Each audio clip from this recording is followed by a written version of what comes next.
The General Laws and Technology Committee will come to order. Clerk, open the roll to take the roll here.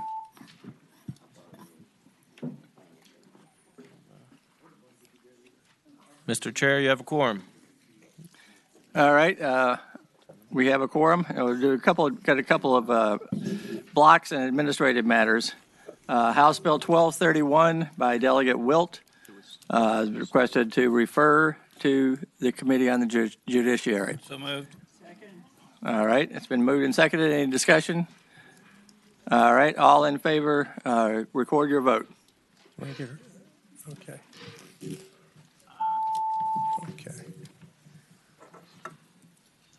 Ayes 12, no 0. All right, and then we will pass by House Bill 7 from Delegate Bourne for the day and pick that up next week, presumably. Next on the agenda, we have 8 bills that are identical to bills that passed in the Senate and in which there was not a negative vote in either the House or the Senate on these. So that's House Bill 117 from Delegate Wright, House Bill 313 from Delegate Goditis, House Bill 452 from Delegate Murphy, House Bill 722 from Delegate Reed, House Bill 950 from Delegate Ransone, House Bill 967 from Delegate Willett, House Bill 1527 from Delegate Wiebert, and House Bill 1528 from Delegate Wiebert. So, Second. all right, those block of 8 bills will be reported. Clerk, open the roll. Ayes 12, no 0. All right. All right. At this point, let's move into bills in the order which people signed up. Delegate Hodges. Thank you, Mr. Chairman. Members of the committee, you have before you House Bill 1258, which simply adds the town of West Point to the towns that have the coordinator of emergency services appointed by the mayor or town manager with the consent of the town council.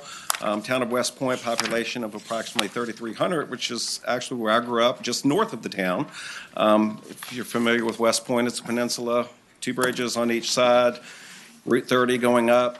Can be when we have rain, hurricanes, it can be flooded, and the town oftentimes has to open its own shelters, and it is self-sufficient, and self-sufficient is management is actually necessary. So formal recognition of the emergency program and its emergency management coordinator will help the town to continue to provide the crucial service to its citizens. So that's the bill, Mr. Chairman. Fairly simple.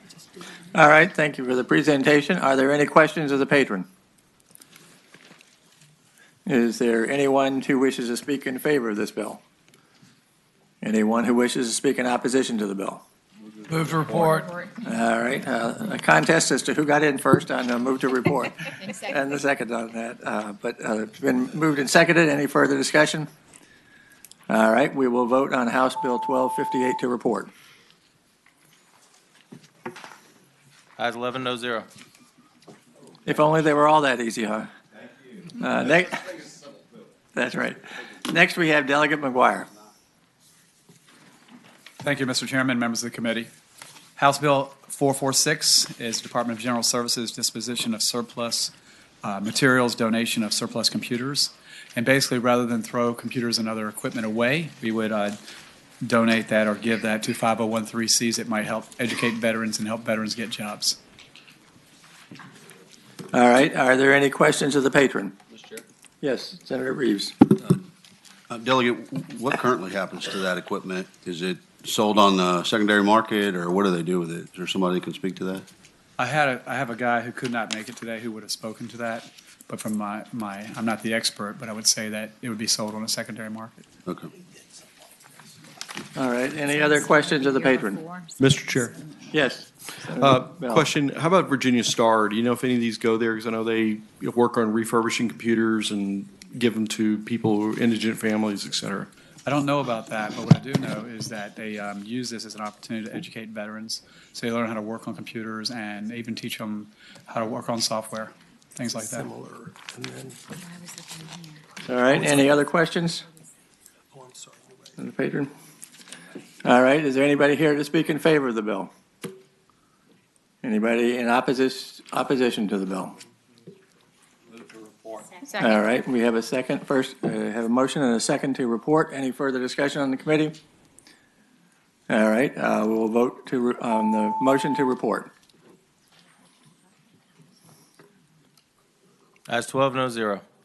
Thank you, Mr. Chairman, members of the committee. Thank you. Thank you. All right, let me skip over Delegate Krizek. He's not here, but Senator Bell will present his bills in a minute. Delegate Mugler. There's other groups that can get surplus in here that are in the listed in the bill. Good afternoon, Mr. Chairman, members of the committee. House Bill 1431 is a simple bill. It changes the number of members on the Art and Architectural Review Board from 6 to 7 and clarifies that all members appointed to the board have voting privileges. There are also some simple revisions to the rotation of members on and off of that board in a staggering manner. This is brought through General Services.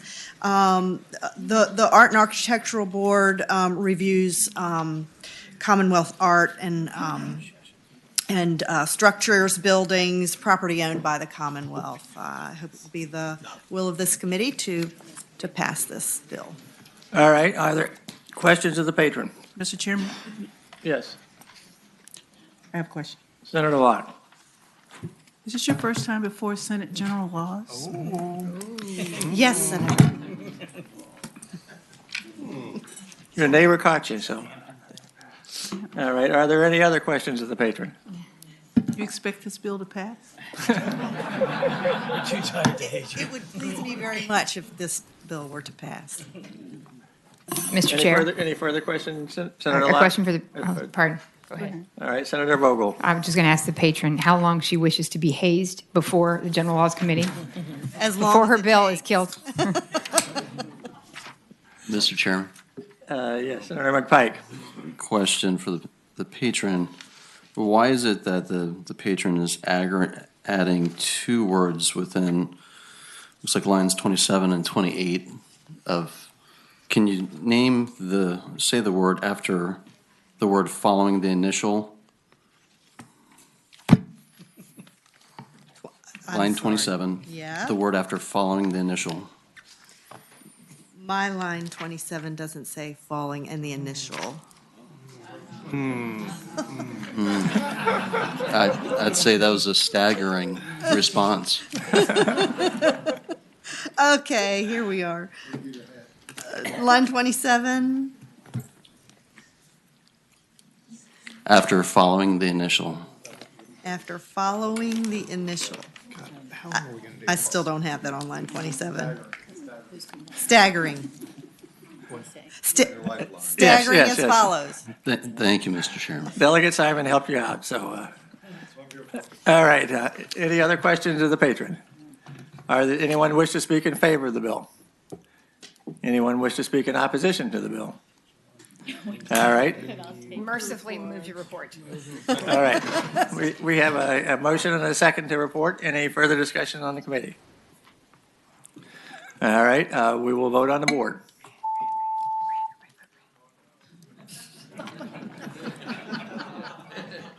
Never gets old. All right, close the roll.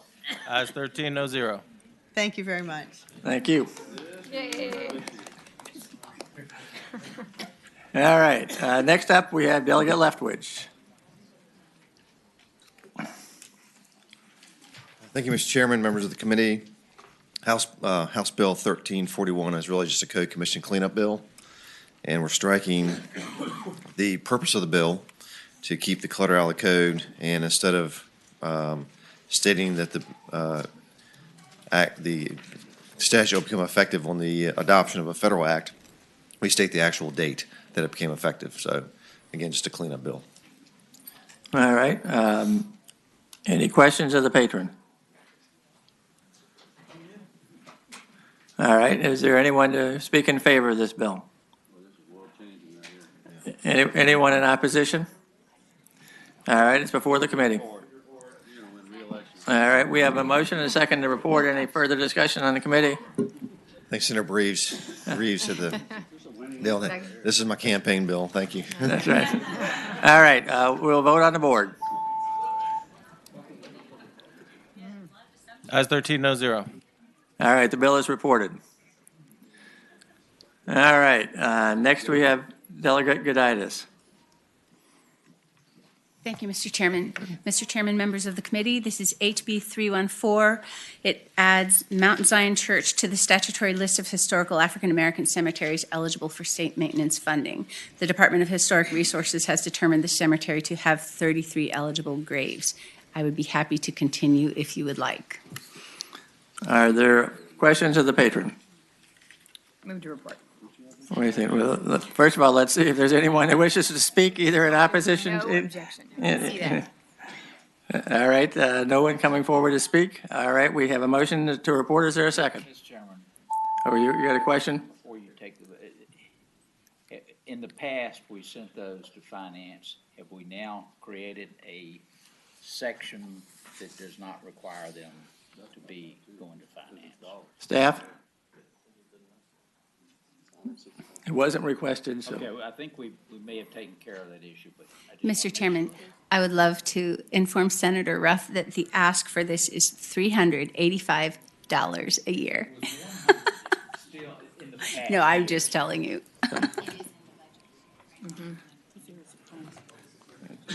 All right, funded in the budget. Okay.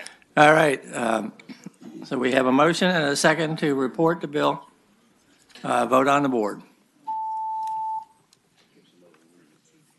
Ayes 14, no zero. Thank you. All right. Delegate Hurst. Not here. Delegate Guzman.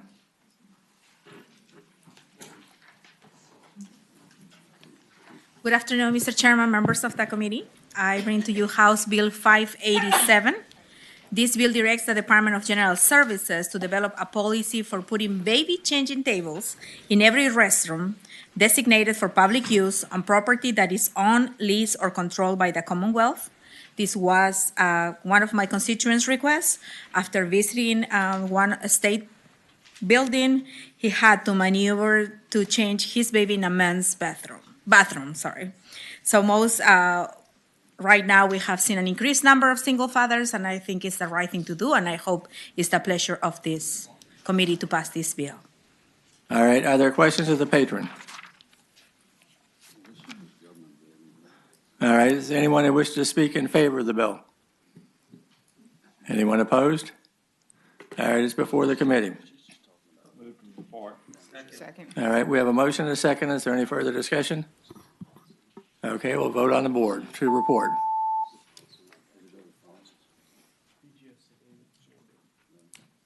Ayes 14, no zero. Thank you, Mr. Chairman, members of the committee. Thank you. All right, Delegate Willett. Let's see here. All right, Delegate Wilt. I'm going to see more dads change diapers anyway.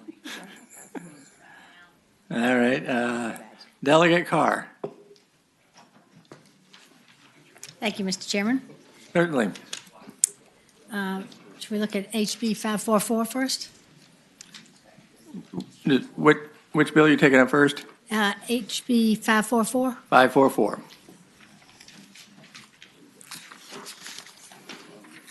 All right, present the bill, please. Thank you. HB 544 brings greater transparency to state government contracting in Virginia through the posting of awarded contracts to the Commonwealth's e-procurement system, EVA. Posting of awarded contracts will be required for any agency that is already required to post notices, RFPs, and IFBs to EVA. It will be optional for any other public body that uses or may wish to use EVA, including local government and local school systems. Currently, all documents related to an RFP or an IFB are available for agencies that are required to use EVA. Yet, once the required notice of award or notice of intent to award is posted, no further information related to the procurement is posted, such as the awarded contract or modifications that are later made to the contract. This means that an awarded contract is available through a FOIA request made to the applicable agency. Since this is public information, it is logical that they be made available in the same manner as other procurement documents. It will save citizens, businesses, and state employees time and effort otherwise spent in making and fulfilling FOIA requests for these documents. Senator Ruff. That car, your bill is extremely similar to mine, and mine is going to be changed to match yours, so I would move that yours be reported. Thank you. Second. All right, we have a motion and a second. Anyone who wishes to speak either in favor or in opposition to the Delegate Carr's bill? All right, we have a motion and a second. Any discussion on the committee? All right, we will vote on the board to report.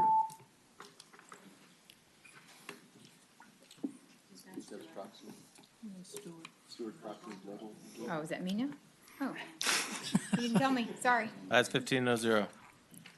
Thank you, Mr. Chairman. All right, the members bill's of committee. reported. Thank you. Next bill. Next we have is HB 1098. It's an agency bill from the Virginia Department of Human Resource Management. The bill changes the date of the annual report on the Commonwealth's efforts for employing individuals with disabilities. State agencies are required to submit a plan to increase employment of individuals with disabilities to the Secretary of Administration through the DHRM. The plan is due annually on July 1st to DHRM. However, the Secretary of Administration is also required to report on the progress of state agencies meeting employment goals on July 1st of each year. Changing the date which the Secretary of Administration's report is due to September 1 will allow for receipt and analysis of state agency reports. All right, is there anyone that wishes to speak to the bill, either in favor or opposed?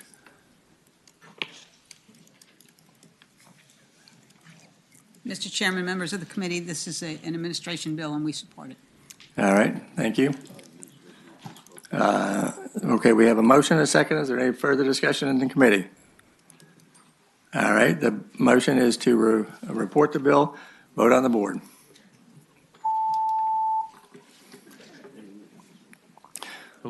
That's 14-0. Shoot, sorry, doggone it. That's 15. Yeah, 15, sorry. Thank you very Mr. much. That Chairman. bill is reported. Thank you, Mr. Chairman, members of the committee. One last bill, HB 1100. 1100.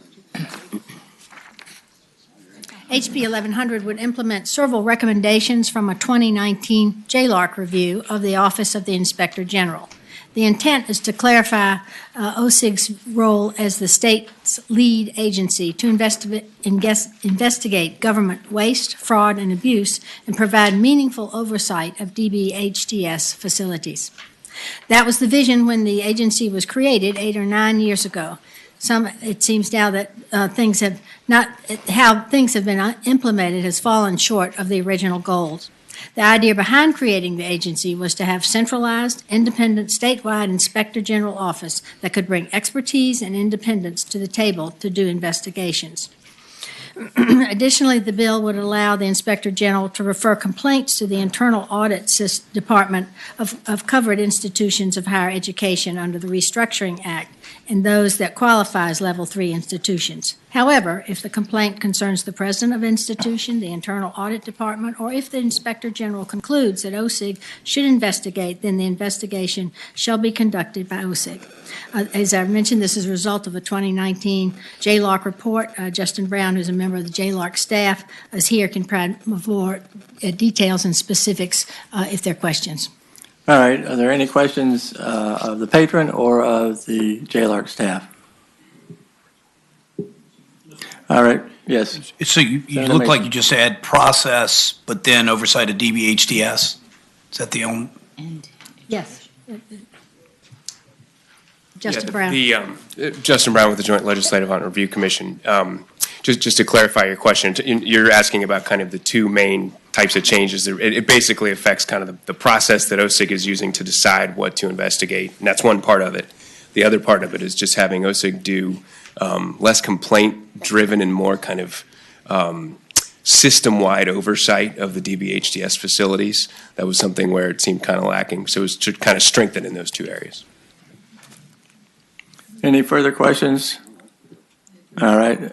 Wait a second. Anybody in favor of the bill? Anybody wish to speak in opposition? All right. Further discussion on the committee? Wait. This is a bill that's been requested by finance, so you would need to include the motion to re-refer to finance. All right. The motion is to report and re-refer. Any further discussion? All right. We will vote on the board to report and re-refer to finance and appropriations. Ayes 15, no zero. All right. Thank you, Mr. That bill Chairman. is reported and re-referred to finance. So. Thank you. Okay. Delegate Hurst. Thank you, Mr. Chairman, members of the committee. I believe I have two bills before you. It can be your pleasure or mine for. Go ahead, pick. All right. So first is House Bill 210. Relating to preservation of African American cemeteries. Obviously, we have sort of an omnibus bill that on the House side Delegate McQuinn has been shepherding. But in the meantime, there are additional graves in the 12th District that DHR has surveyed and approved. It comes over to you amended slightly to include a few more plots in Westview Cemetery and Wake Forest Cemetery. But frankly, the bill, I think, kind of speaks for itself, continuing legislation we've passed in recent years to make sure that these historic African American cemeteries are preserved by the Commonwealth. All right. Are there any questions of the patron? Mr. Chairman, I'm not sure what he meant by including and not including when you first started. Is this included in the House budget? Mr. Chairman, Senator Ruff, we have a budget amendment. It was not included in the introduced budget. The fiscal impact is $655 in each year for these additional graves that have been surveyed and verified by the Department of Historic Resources. Mr. Chairman. Senator McPike. So the budget language in paragraph I, that one of item 385 in both House Bill 30 and Senate Bill 30 is introduced provides $100,000 that covers a whole host of these issues, and so it is in the governor's introduced budget. Okay. Thank you. Move report. Second. All right. Is there anyone who wishes to speak either in favor or in opposition to this? All right. We have a motion to report and a second. Any further discussion? All right. We will vote on the motion to report on the board. Ayes 15, no zero. All right. That bill is reported. Do you have another bill? Yes, sir, Mr. Chairman. Next is House Bill 641. This amends part of the code that became Acts of Assembly last year that deals with pre-need funeral arrangements. There were some constituents in my district who said that even though it might be a little odd to want to have a purchase of a casket by a third party for pre-need as opposed to just only at need, that it still should be their consumer right to be able to do so. And so House Bill 641 amends the code slightly to remove subsection A, but adding subsections B and C to say that no funeral service establishment or licensee shall be required to store a casket for pre-need arrangements, but that they can't deny the use of a casket from a third party in a pre-need arrangement. And that those caskets shall be subject to not only an FTC rule, but also Title 54-1-2820 of the Code of Virginia. All right. Are there any questions of the patron? All right. Is there anyone to speak in favor of this? Anyone opposed? All right. It's before the committee. Second. We have a motion to report, and it's been seconded. Any further discussion? All right. We will vote on the motion to report now. I'm sorry. Thank you, Mr. Chairman, members of the committee. All right. Ayes 15, no zero. That bill is reported as well. All right. Next up is Delegate Keem.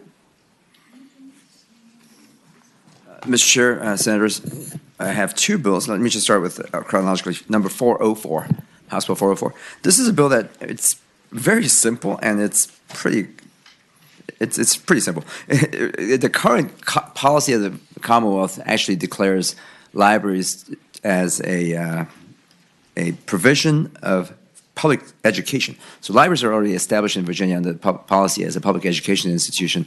I spend a lot of time in the library because I actually use it as a meeting space for my constituents and such. And in talking to a lot of people that come in and out of the libraries, very few people nowadays use it for public education. It's really done for internet access. It's also used by federal government as an essential service to have emergency possibility of emergency access and such.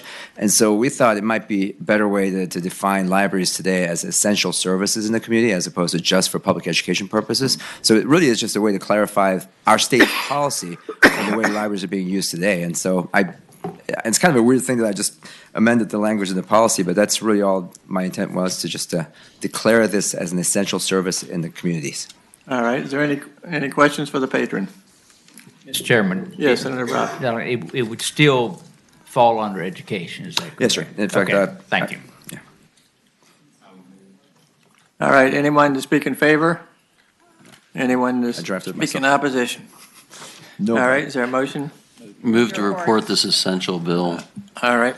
I know. We have a motion and a second. essential. Any further discussion on the committee? All right. We will vote on the motion to report. Ayes 15, no zero. All right. That bill is reported. Thank you, Mr. Chair. I actually drafted that while I was sitting in the library. So anyway, House Bill 1337 is my other bill. This is an oversight that we're trying to correct. Y'all remember that in 2018, the General Assembly authorized citizen members to serve on the Northern Virginia Transportation Authority and the Northern Virginia Transportation Commission boards. Before that, it was only elected officials, local and state elected officials. And so I think there was an oversight. When we put citizen boards, we didn't specifically clarify that they also have to file ethics reports. Members of the House and local governments, by the fact that they hold public office, they file ethics reports. But now the citizen members do not. So we just want to make sure that citizen members do as well. And the reason, of course, is that NVTC, NVTA have tremendous influence over the funding mechanism in Northern Virginia, and we want to make sure citizen members can also declare their conflict of interest as well. All right. Are there any questions of the patron? All right. Anyone to speak in favor? Anyone in opposition? It's before the committee. Move to report. Motion and a second to report. Any further discussion on the committee? All right. We will vote on the board. Ayes 15, no zero. All right. That bill is reported as well. Thank you, Mr. Chair. Thank you, members. Thank you. Delegate Lindsay. Mr. Chairman, members of the committee, I'm here on HB 993. This is an administration cleanup bill. It aligns the authorizing language in certain boards and council. The bill increases from 18 to 21 the non-legislative citizen members of the Asian Advisory Board and the Council of Women. The bill removes the power and duty of the Council on Women to review and comment on the budget, appropriation, and grant process. The bill revises the purpose of the Council on Women from identifying ways in which women can reach their potential to advising the governor on matters pertaining to women and the ways to improve their educational, professional, cultural, and governmental status within the Commonwealth. All right. Are there any questions of the patron? Yes, Mr. Chair. Yes, Senator Evan. I'm just not clear about the part about it takes away their right to make financial budgetary appropriations requests. Could you just explain that one more time? Sure. Long story short, that's something that's seen as being incumbent upon the governor and the governor's staff. This bill is to make sure that they're advisory in that nature in terms of advising the governor on issues of that sort. Okay, thank you.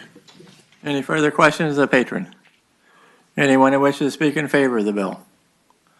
Anyone in opposition? All right, it's before the committee. Second. All right, we have a motion and a second to report. Is there any further discussion on the committee? All right, we will vote on the board on the motion to report. Ayes 15, no zero. Thank All you, right. Mr. Chair, members of the committee. Bill is reported. Thank you. All right, next is Delegate Reed. See here, Delegate Herring.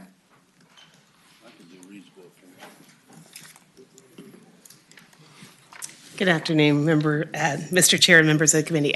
Which one would you like for me to start with? I have two. It's your pleasure. All right, I'll do HB 1011. HB 1011. It is a recommendation of the Ethics Council. The bill does two things. It clarifies that the council can give guidance regarding revolving door prohibition to constitutional officers and legislators. The council is already authorized to give a guidance on revolving door to state officers and employees. The second thing that the bill does, it authorizes the council and local clerks to redact email addresses from disclosure forms. This is a best practice for judges, some legislators, and state employees and citizen members of the boards who use personal email addresses. That's the bill. All right, any questions of the patron?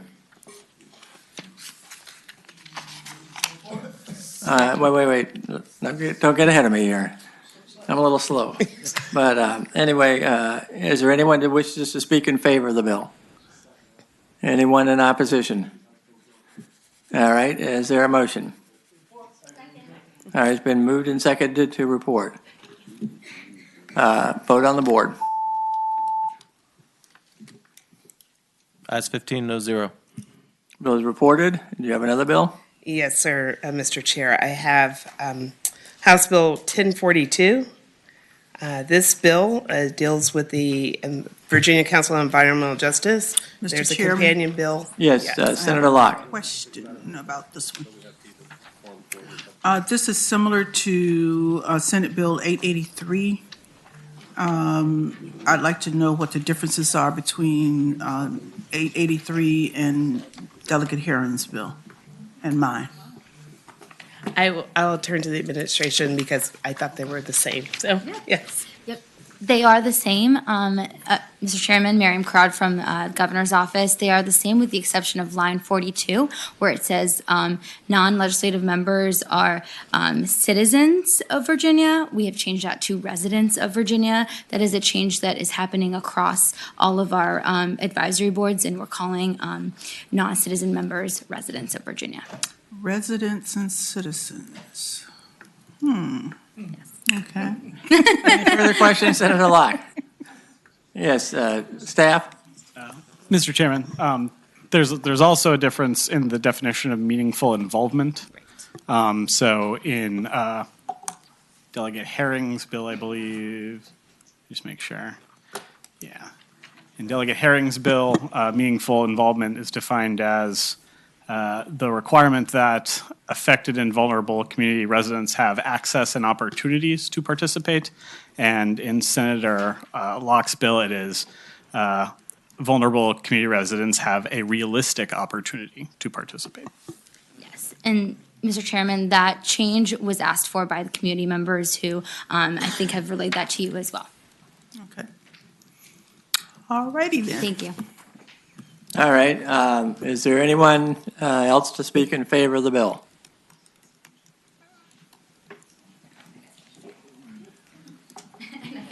Mr. Chairman, I guess I should say we strongly support the bill. Thank you. Kendall Crawford, Director of Virginia Interfaith Power and Light. We work with over 700 faith communities across the state, including over 1,000 clergy. We support this bill because it does wonderful things to protect creation and also to protect our neighbors. Thank you. Thank you. Next. Hi, Tanisha Griffin, New Virginia Majority, and we strongly support this bill. Thank you. All right, thank you. Next.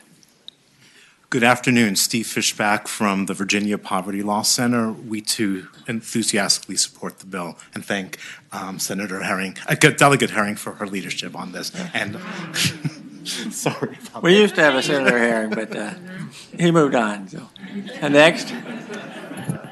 Good afternoon, Mr. Chairman, members of the committee. Peter Anderson with Appalachian Voices. We are a founding member of the Virginia Environmental Justice Collaborative.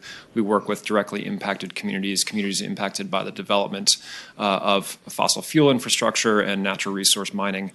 We thank Senator Locke and we thank Delegate Herring for their strong work and leadership on this issue. We support the bill. Thank you. All right, next. Mr. Chairman, members of the committee, Karina Bell, Sierra Club Virginia chapter, and with thanks to the patrons, Senator Locke and Delegate Herring, thank you for your leadership on this issue. We do support the legislation. All right, next. Mr. Chairman, Kim Jermaine, Virginia LCV, we support the bill. All right. Mr. Chairman, members of the committee, Harrison Wallace, Chesapeake Climate Action Network Action Fund. We strongly support the bill. Thank you, Delegate Herring and Senator Locke, for doing this. Environmental justice needs longevity, so we're glad to see this codified. All right, thank you. All right, is there anyone that wishes to speak in opposition to the bill? All right, the bill is before the committee. All right, there's a motion and a second to report. Yes. Clarify, are we going to pass both versions, or we're assuming as Senator Locke is going to accept, and you're accepting that change is what I'm hearing? Okay. All right. So therefore, it would be all right to report this rather than to conform it to Senator Locke's. All right, any further discussion on the committee? All right, we have a motion to report. Vote on the board.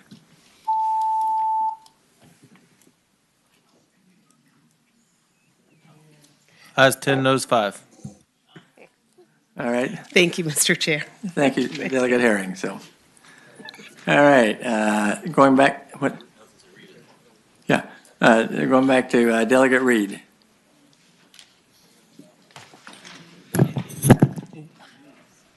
Thank you, Mr. Chairman.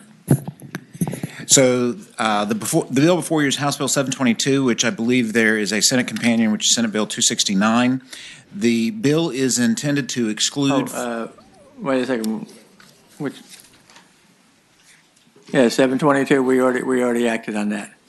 Okay. House Bill 990 also. And we actually did not kill your 722. So. Well, thank you, sir. We got to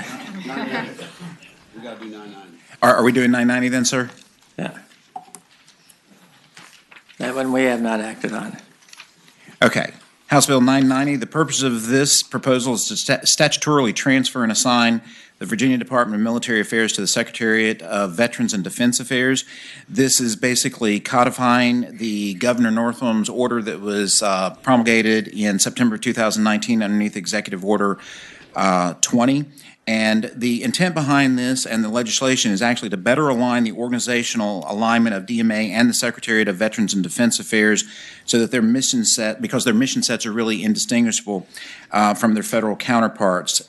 And the intent here is to basically streamline a chain of command so that when the Secretariat of Veterans and Defense Affairs is dealing with his federal counterparts, he doesn't then have to go back to the Secretariat of Homeland Security and go through the chain of command to actually get permission to then move forward with different things. So it like I said, it basically effectively codifies what was done in Executive Order 20 and streamlines the chain of command and makes sure that the Secretariat of Veterans and Defense Affairs is able to address all of the issues related to our veterans here within the Commonwealth of Virginia.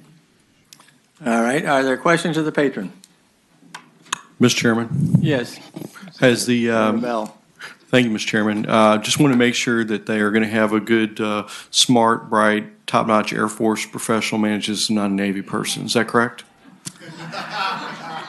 I'm not sure that there's anyone who meets that qualification. Mr. Chairman. Mr. Chairman, I would encourage the patron not to talk bad about the Navy like that. All right. Any other questions of the patron? Anyone that wishes to speak in favor of this bill? We got a couple coming. Mr. Chair, Jonathan Ward, Assistant Secretary of Veterans and Defense Affairs. This is an administration bill, and we strongly support it. All right. Sir, Russell Woodleaf with the Virginia National Guard. We strongly support the bill. All right. Thank you. And you avoided picking sides between the Navy and the Air Force, so probably in your long-term interest.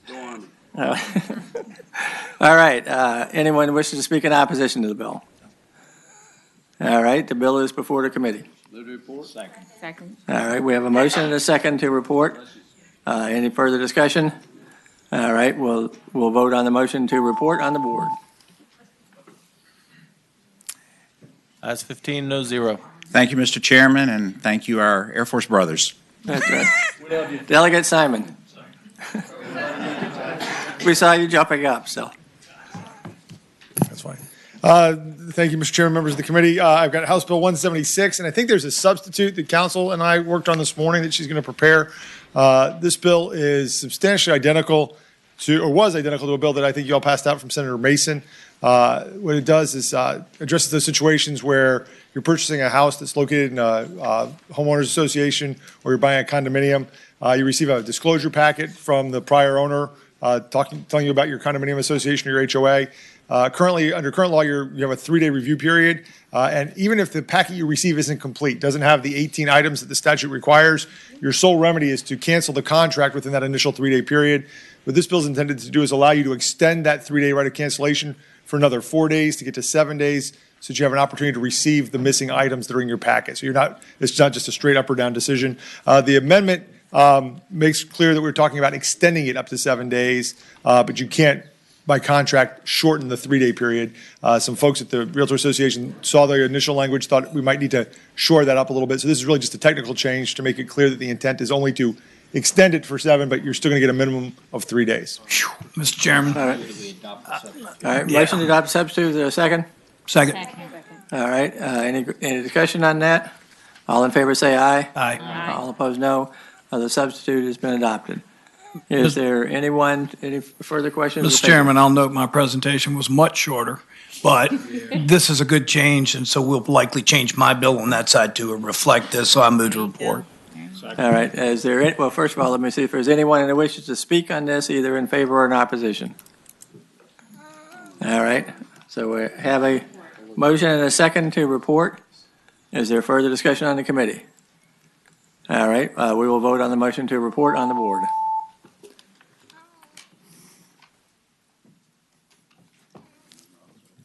All right. Ayes 15, no zero. Ayes 15, nays 0. The bill's reported. Thank you, Mr. Chairman. All right, Delegate Tran.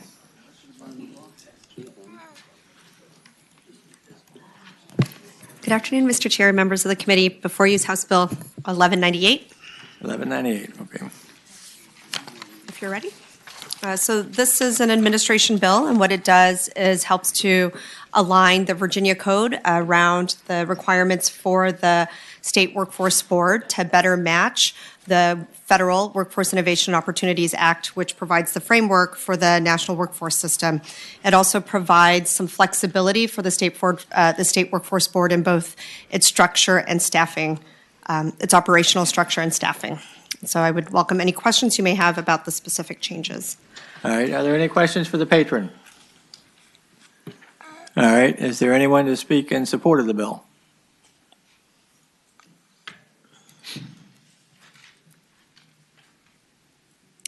Mr. Chair and members of the committee, Jane Detmar, Deputy Chief Workforce Advisor, the governor strongly supports this bill. All right, anyone else to speak in favor? Anybody in opposition to the bill? All right, the bill's before the committee. All right, we have a motion to report. Is there a second? All right, any further discussion on the committee? All right, we have a motion to report, vote on the board.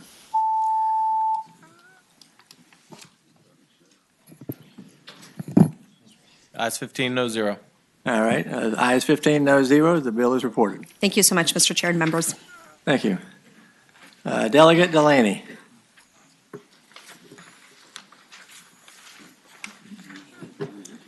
Good afternoon, Mr. Chairman and Senators. I have HB 548 when you're ready.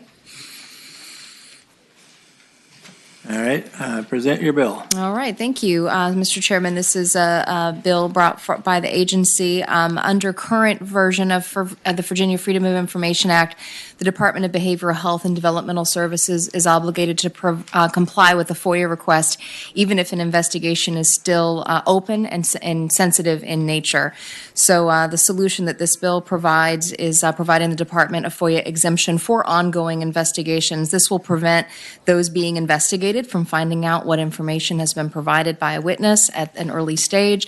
It will align with HIPAA regulation and will prevent sensitive information from being released to the media and the public before the facts are known. Will make the day-to-day operations of the department run more smoothly. Overall, if this bill passes, Department of Behavioral Health and Developmental Services will be able to preserve the integrity of investigation and allowing better results.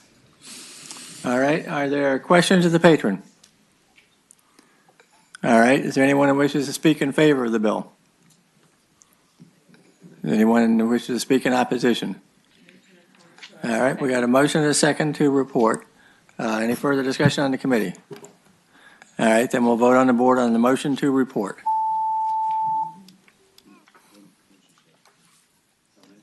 Ayes 15, no zero. The bill is reported. Thank you, Mr. Chairman. Thank you, members of the committee. Thank you. All right, Delegate Askew.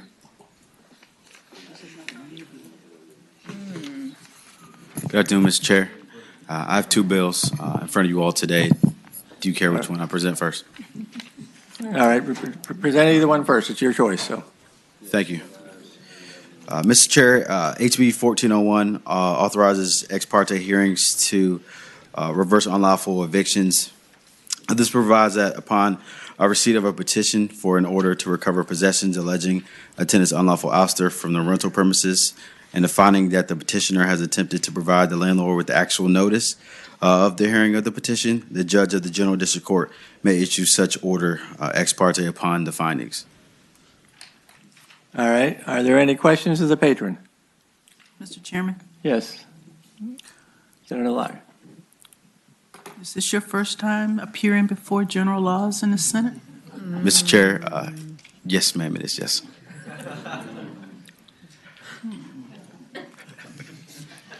I think Senator Reeves has a question for you. Senator Reeves. Mr. Chairman, I would ask the delegate, what is ex parte? I'm not an attorney. Ex parte means a single party, I believe. I don't have my Black's Law Dictionary in front of me, Mr. Chair, but I believe that's what it means. All right, any further questions of the patron? Mr. Chairman, Yes. I certainly don't want to wish anything but a warm welcome, but maybe due to these complicated legal terms, this may have to go to judiciary.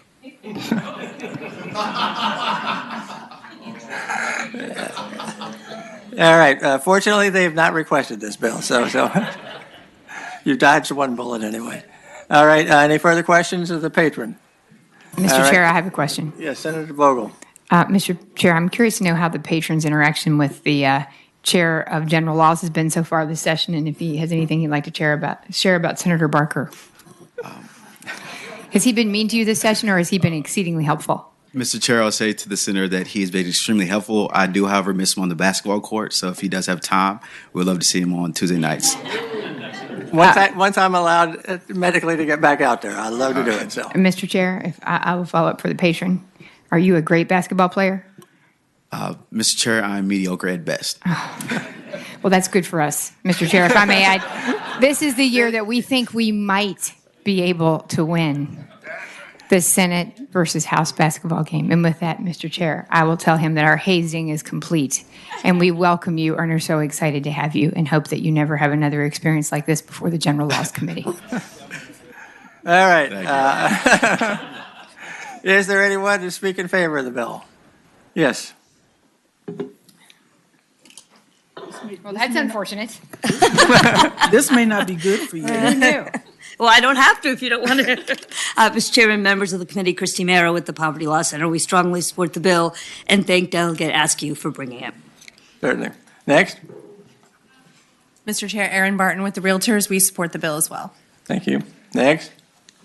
Mr. Chairman, Randy Dillard, representing Virginia State Conference of the NAACP, and we support this bill and this fine young delegate.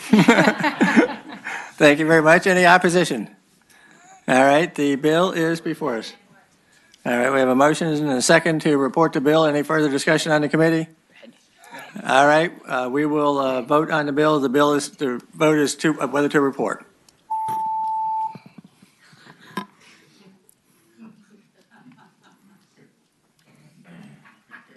All right. The clerk will close the roll. Ayes 15, no zero. Ayes 15, no zero.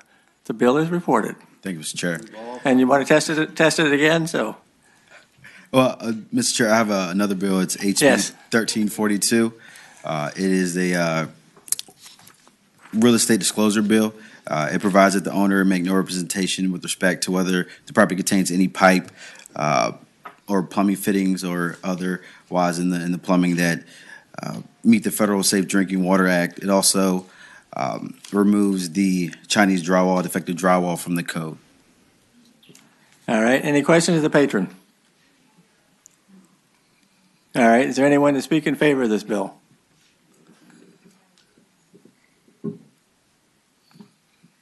Erin Barton again with the Realtors. We appreciate the delegate working with us on this bill, and we support it. All right. Anyone else in favor? Anyone in opposition wish to speak? All right, the bill is before us. Yes. Senator Boysko. Thank you, Mr. Chairman.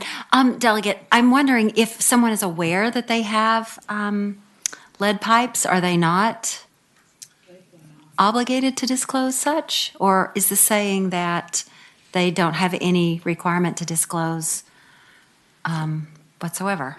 It looks like it's phone a friend time, so. Yes. Mr. Chair, if a seller was aware that they had lead pipes in their home and they made their licensed agent aware of that, it would be a material adverse fact. They would have to disclose it. All right, any further questions, Senator Boysko? Any other questions? Yes, Mr. Chairman. Yes, Senator Donovan. Does this bill require them to investigate?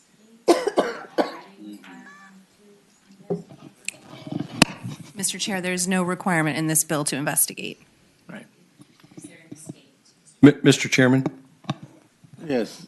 We're going to hear the two bills I was going to present for Delegate Krizak, and I actually did a bill in the same area a couple years ago, and there's a website, and when a transaction happens, if they knew about lead pipes, they have to disclose as a material issue. But separately on the website, which prospective buyers are given, it lists a number of things and encourages the buyer to investigate. So it's a buyer beware situation that these conditions may exist and they should look into it further. And this just adds to that, and the two bills from Delegate Krizak add two other situations. And this list grows as more things become known. The one I did was about alternative septic systems. So as technology develops, new issues arise, and that's why this changes. All right. Any further questions? All right. Is there a motion? Move to report. Second. All right, it's been moved and seconded. The bill be reported. Any further discussion on the committee? All right, we will vote on the motion to report on the board.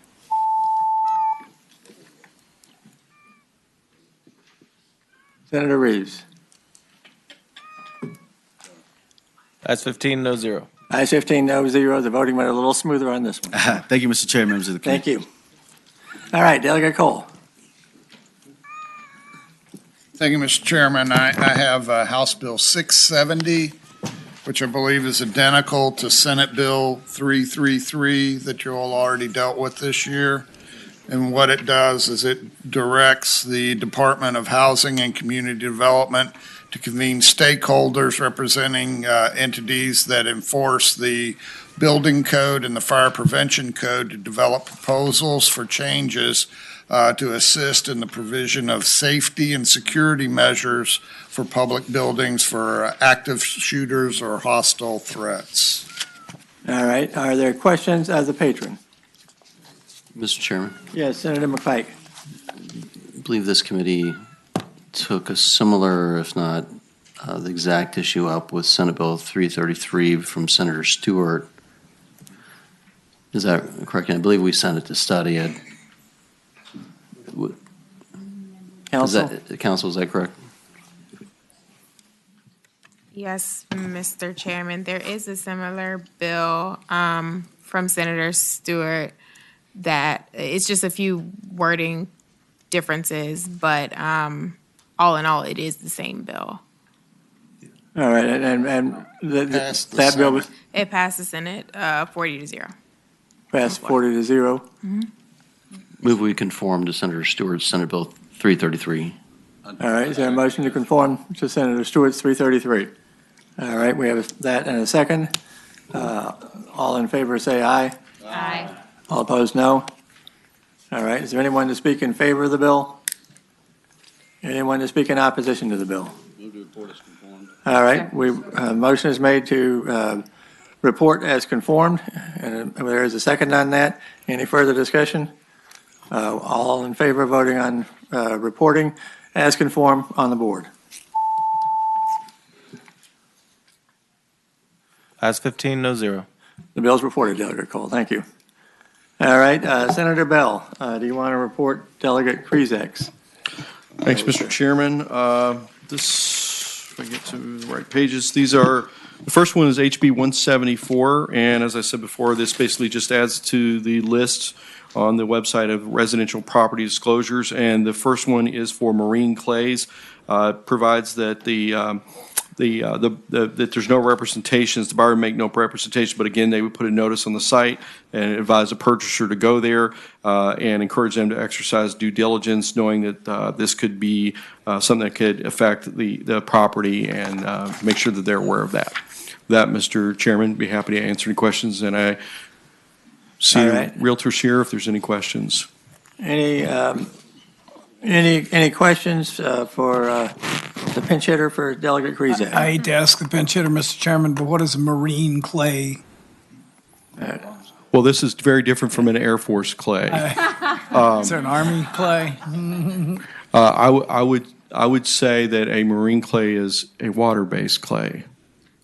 That's very scientific right there. What do you think? Not a sporting clay. Yeah. All right, any further questions? All right, is there anyone in favor who wishes to speak in favor of the bill?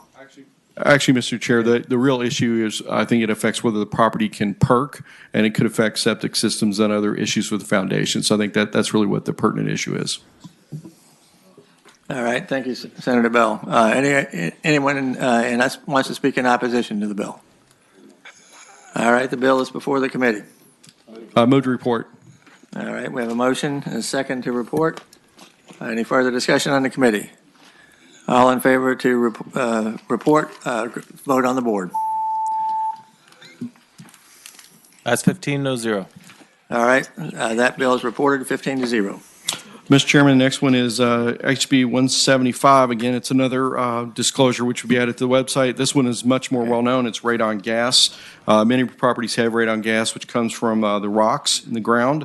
And this basically just it encourages the buyer to be aware, and it also makes, particularly buyer beware to whether they're in zone 1 or 2, which would basically change the likelihood of them having a radon gas. Again, with most of these buyer beware, it's encouraging the buyer to do a home inspection and or a radon test, so then they would know that these hazards could be there. And with that, I'd be happy to answer any questions. Are there any questions for Senator Bell? Wait. First, we need to see if there's a public testimony. Anyone in favor of the bill like to speak? All right. Is there anyone who wishes to speak in opposition to the bill? All right. Is there a motion? Second. All right. A motion and a second to report. Any further discussion on the committee? We will vote on the board on the motion to report.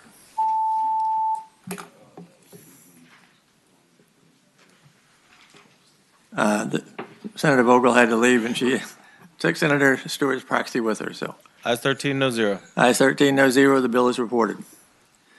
All right, we have a few other bills where patrons are not here, but where we can deal with them. Senate Bill, House Bill 890, and from Delegate Sickles, is comparable to Senator Locke's bill, so she's going to take charge on that. House Bill 90 is identical to Senate Bill 341 for the amendments. Mr. Chairman. Yes, there is an amendment. At the beginning of line 7 of the engrossed bill, the title of strike and design build. And then the second amendment on line 32 of the engrossed bill after management, strike, or design build. All right. Everybody understand the two amendments both deal with taking out of the language in the bill the reference to and design build. I move those amendments. Okay, those amendments have been moved. Is there a second? Second. All right, moved and seconded. Any discussion on the amendments? Mr. Chairman. Yes. Will that put us out of sequence with the Senate bill, or does that put us in sequence with it?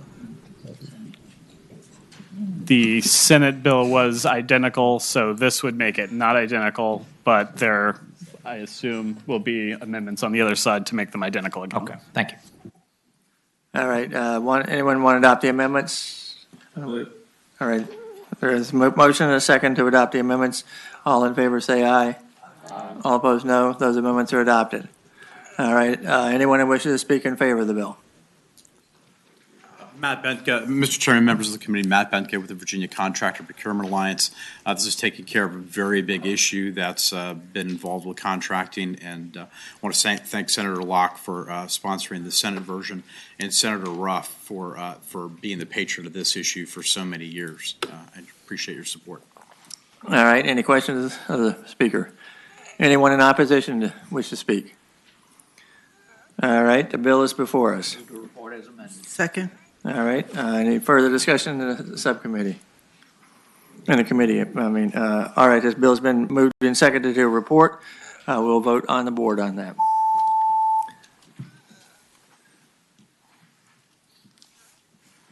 Ayes 12, noes 1.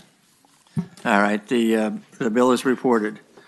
All right, Delegate McQuinn's bill, House Bill 1514. This was bill similar to one we had, or it's identical. Which bill was it, which Senate bill was it identical to? SB 50? All right, this is one that deals with Human Rights Act and racial discrimination based upon hair. That was the Spruce bill. Senator Spruill's bill. It was identical. Yeah, identical. All right, anyone wish to speak in favor of this bill? Anyone wish to speak in opposition? All right, we have a motion and a second to report the bill. Any further discussion? Okay, all in favor will vote aye on the board. Those opposed, no. Ayes 13, no 0. All right, ayes 13, no 0, that bill is reported. All right, then there are 4 bills from Delegate Bulova.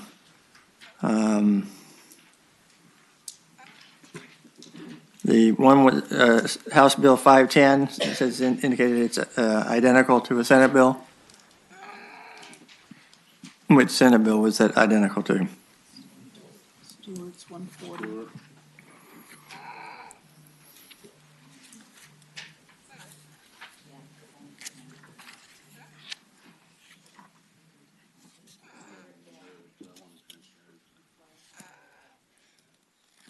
All right. Okay, so this is Delegate Bulova's bill related to Freedom of Information Act and public institutions of higher education. Mr. Chairman? Yes. This was Senator Stewart's bill, and it was a recommendation of the FOIA Council regarding pledges and donations for higher educational institutions, so I would move that we report it. Second. All right, we have a motion and a second to report the bill. Is there any further discussion on the committee? All right, we will vote on the board. Those in favor cast say aye. Yay. Ayes 12, noes 1. All right, that is ayes 12, noes 1. That bill is reported. Then we have the House Bill 1383, the lottery, Virginia lottery internet sales, which I guess is identical to Senator Norman's and what was my bill that got rolled into Senator Norman's bill. I think everybody's pretty familiar with this particular issue. Are there any questions? Mr. Chairman? Yes, Delegate. Senator McPike. I guess just one disregard, not for this one.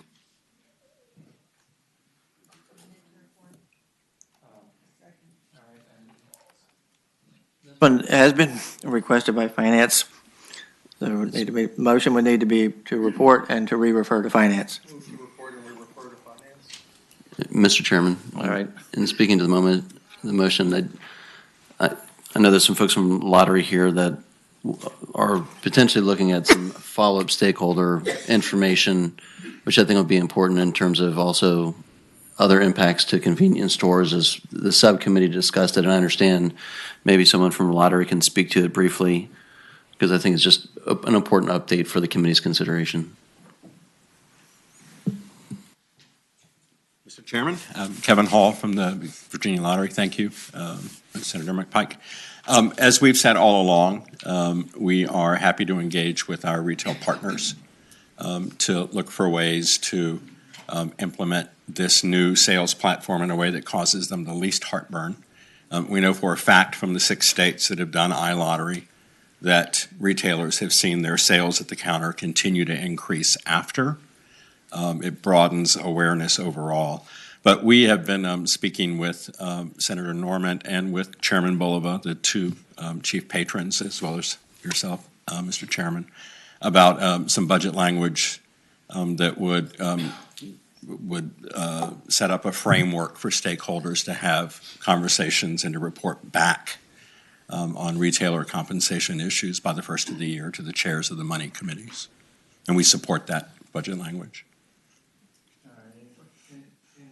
Any further questions of the patron or of the lottery? All right. Thank you, sir. Anyone wish to speak in favor of the bill? Mr. Chairman, members of the committee, Jay Deck with the Virginia Education Association, we feel like this is a revenue-producing bill, and any revenue that's produced would be good for the Commonwealth. All right. Mr. Chairman, Andrew Lamar on behalf of IGT, worked with the lottery for many years, and in other states where they've implemented this, we support the bill. Thank you. All right, next. Mr. Chairman, Randy Pearson on behalf of Neapolitan Interactive, to associate myself with the previous comments, the work here in Virginia, we also support the bill. Thank you. All right, anyone wish to speak in opposition? Mr. Chairman, Chuck Duvall. You okay? I'm okay, yeah. Great. You're okay in my book, I can tell you that. Chuck Duvall on behalf of 7-Eleven. We have about 740 stores in Virginia. We sell about 20% of all the lottery tickets in Virginia. I made a pitch when the chairman and Senator Norman's bill was here and got a pretty resounding no, and I'll probably get that today. But I just want to go on the record. Here's a letter that the lottery sent to our people about a year ago. And I want you to see it, because if they were so confident that the internet lottery was going to work, I don't think they'd have made some of the promises that are made in that letter. With regard to sales, my people tell me that in Illinois and New Hampshire, when the internet went in, we lost about 25% of our lottery sales. And I just want you to have that letter so it's on the record, so that maybe next year when I come in here and say we've got a problem, hopefully you'll be in a position to help us. Everybody that spoke in front of me, get something out of this. I'm speaking for the people that are going to take the hit. And it could be a significant hit. But anyway, that's where we are. I hope you'll kind of put that away in the back of your mind. And if I come back in here and said I told you so, I told you so. So thank you. All right, thank you. Anyone else wish to speak in opposition? All right, the bill's before the committee. Mr. Chairman, to make a comment. I do remember when we first entertained this bill that one of the conversations that we had was that gray machines or games of skill were going to be in 7-Eleven, and that was going to be a foot traffic trade-off for some of the lottery ticket sales going online. And I do have to point out that's not how it turned out. But it was the expectation when we passed this bill originally that there was going to be a trade-off, and I do feel uncomfortable about that. I really do. All right. And I don't think the conversation's over yet. I'm sure it's not, so. Any further discussion of the bill and the issues here? All right, anyone wish to make a motion? Move to report and refer to, is finance requested? Finance has requested this one, yes. Move to report and refer to finance. Second. All right, there's a motion to report and re-refer to finance. Any further discussion? We will vote on the board.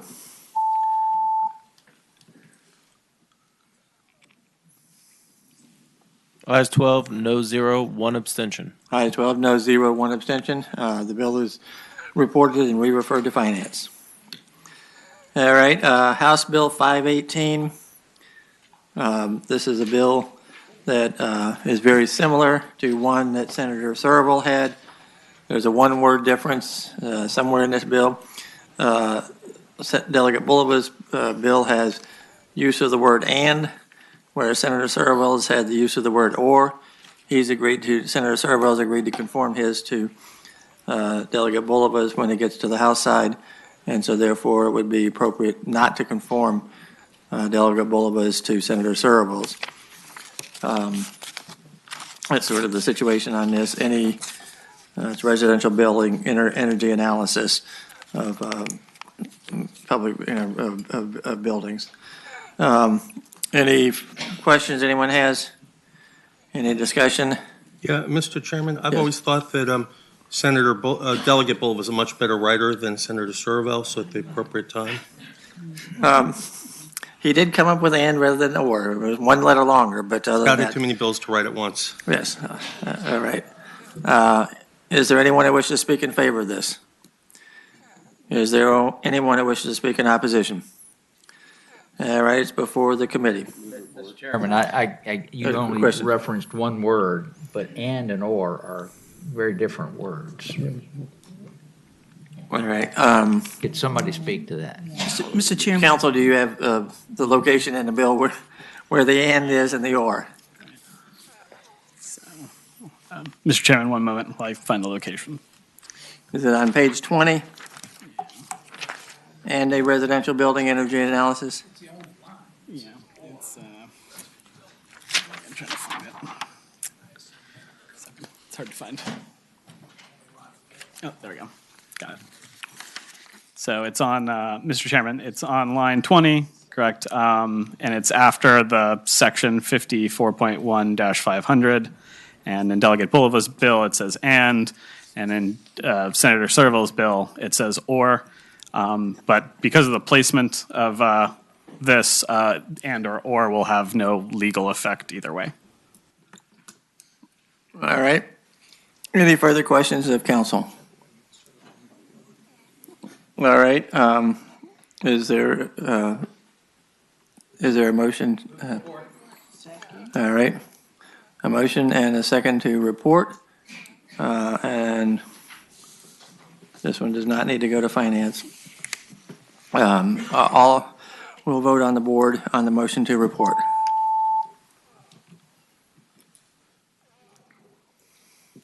Ayes 10, noes 3. Ayes 10, noes 3, that bill is reported. And then the other one was House Bill 519 from Delegate Bulliva relating to the Landlord and Tenant Act, certain notices of termination. There was a Senate bill, and I don't know what discussions there have been on that, but one possibility certainly is to conform Delegate Bulliva's bill to, whose bill was the Senate bill? Okay. Came out 49. Just Senator Favola's bill. All right. Any questions on this bill? Anyone who wishes to speak in favor of the bill? Came out 40-0. Thank you, Mr. Chairman. Christy Mara with the Virginia Poverty Law Center. Sorry about that. And we do support the bill. Thank you. All right. Can you elucidate on what issues there may be, similarities, but not? Mr. Chairman, it was my understanding, and I just looked at the two bills, and from what I just read, I believe that the amendments that you made to Senate Bill 115, Senator Favola's bill, makes her bill, which you passed out, identical to the bill of, no, not identical, very similar to the bill that you have before you right now, and in substance, they are the same. All right. Any comment from council on that? Council? Thank you, Mr. Chairman. Yes, they are largely the same. There are a few differences. I think Senator Favola's bill says legal services program. The delegate says legal aid program. I think there are two places where that's done. And then they move the word private landlord. So instead of in the senator's bill, it says served by a private landlord. And in the delegate's bill, it says served upon the tenant and then by a private landlord later. So Move to conform to Senate Bill 115. All right, the motion is to conform this to Senate Bill 115 from Senator Favola. Is there a second? Second. All right, any discussion on that motion? All in favor say aye. Aye. All opposed, no. All right, that is conformed. Move to report. Second. All right, is there anyone else who wishes to speak either for or against the bill? Yes. Good afternoon, Mr. Chairman, members of the committee. Tommy Herbert, representing the Virginia Apartment Management Association. Just briefly want to say that we support the bill. Thank you. Anyone else who wishes to speak? All right, is there a motion on the bill? All right, a motion to report, is there a second? Okay, there's a motion and a second. Any further discussion in the committee? All right, we will vote on the motion to report.